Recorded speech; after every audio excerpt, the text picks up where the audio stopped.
एक बार की बात है, शरणागत वत्सल प्रभु श्री राम माता जानकी जी के साथ में बैठे हुए थे। माता जानकी के हृदय में यह विचार आया। उन्होंने प्रभु से प्रश्न किया, हे प्रभु,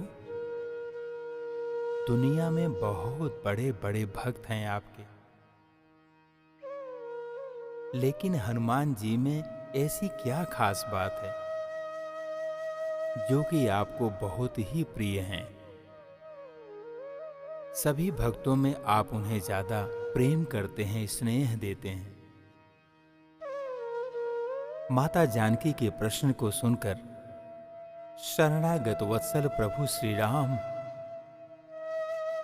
मुस्कुरा देते हैं और कहते हैं, देवी सीता, आपने बहुत सही प्रश्न किया है, लेकिन इसका उत्तर अगर हम आपको एकांत में देते हैं तो यह श्री हनुमान जी के लिए अन्याय होगा। तो इस प्रश्न का उत्तर कल हम आपको दरबार में देंगे। दूसरे दिन माता जानकी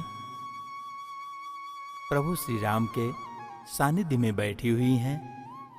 उनके मन में यह विचार बार बार गूंज रहा है, कौंध रहा है। उनकी उत्सुकता बढ़ रही है कि प्रभु हमारे प्रश्न का उत्तर अब देंगे।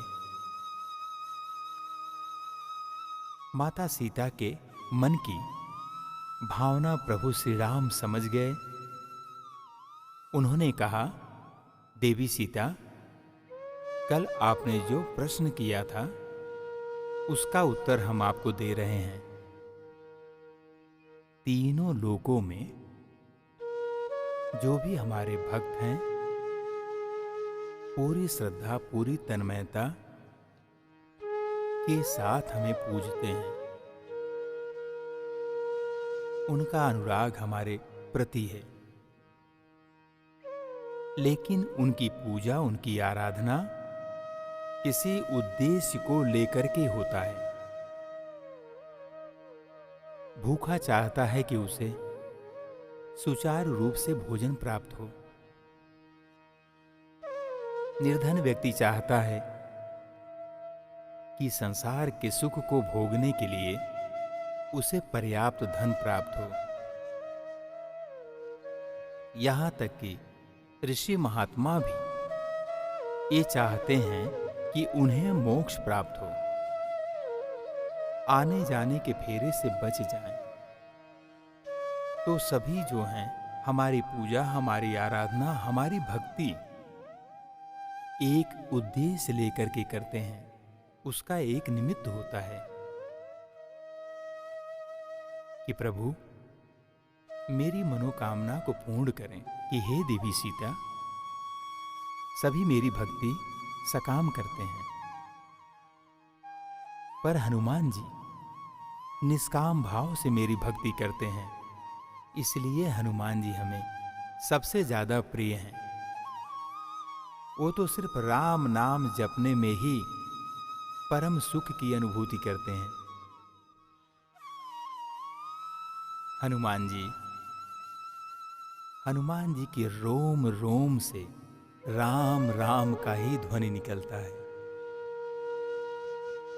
इसलिए हनुमान जी हमें सबसे ज्यादा प्रिय हैं।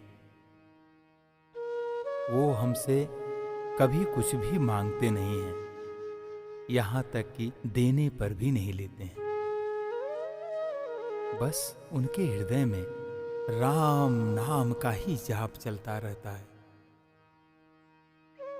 निरंतर राम को ही जपते रहते हैं, राममय हो गए हैं। इसलिए हनुमान जी हमें बहुत प्रिय हैं। माता जानकी ने कहा, प्रभु आप हनुमान जी को कोई भेंट क्यों नहीं देते? प्रभु श्री राम ने कहा कि देवी सीता, आप जानती हैं कि हनुमान जी कोई भेंट स्वीकार करेंगे ही नहीं। तो माता जानकी ने कहा, तो आप उन्हें कोई वरदान ही क्यों नहीं दे देते? प्रभु श्री राम ने कहा, हाँ, ये हो सकता है। तो प्रभु श्री राम ने कहा कि हे हनुमान, कलयुग में सभी देवताओं में सबसे ज्यादा पूजा आपकी होगी, सबसे ज्यादा आप पूजे जाएंगे और भक्तों का कल्याण आपके द्वारा होगा, उनके संकट का निवारण होगा। लिखने में पढ़ने में बहुत छोटा सा है नाम राम, लेकिन राम नाम जपने से मित्रों हो जाते हैं बहुत बड़े बड़े काम। प्रभु श्री हनुमान जी महाराज के चरणों में मेरा बाहर बाहर प्रणाम। धन्य हो शरणागत वत्सल प्रभु श्री राम, आपके चरणों में मेरा कोटि कोटि प्रणाम। जय श्री राम, जय श्री राम।